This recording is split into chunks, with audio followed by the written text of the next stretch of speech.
So let's start at the very beginning. What is the Grey Cup's origin?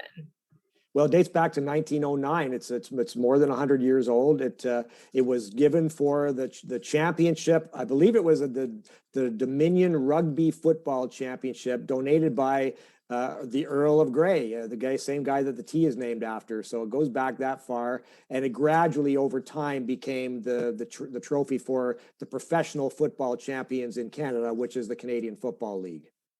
All right. And just like the Super Bowl is one of the largest sporting events in the United States, so too is a Grey Cup here in Canada. So, how did this football championship get so big? And what is the significance of this coveted trophy? Well, you know what, really, the becoming a huge phenomenon really dates back to 1948. That was the year that the Calgary Stampeders came east for the first time to play in the Grey Cup, and hundreds of Calgary fans packed trains to get to Toronto. But they also brought at least one horse, and the horse went into the lobby of the Royal York Hotel, and a Grey Cup legend was born. And from that point on, the Grey Cup was known as the Grand National Drunk. Let's bring us up to speed on the current events and the matchup that's going to be happening this weekend.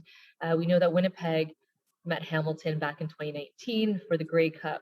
2 years ago, of course, 2020's Grey Cup was canceled due to the pandemic. So these two teams, this is a rematch. Can you tell us a little bit more about the history between the Ticats and the Bombers?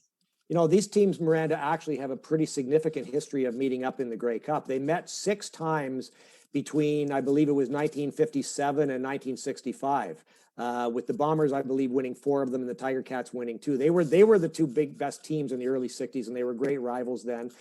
They also met in the 1984 Grey Cup, with Winnipeg winning at that time. And they have now met, as you said, 2 years in a row, or 2 Grey Cups in a row, with the missing year in between. Another thing that sort of brings them together is that in the 2019 Grey Cup, Winnipeg ended the longest active drought of Grey Cups in the CFL. They won after 29 years without winning. And now the team with the longest active drought is the Hamilton Tiger Cats. They've gone 22, and they're hoping to break their drought on Sunday.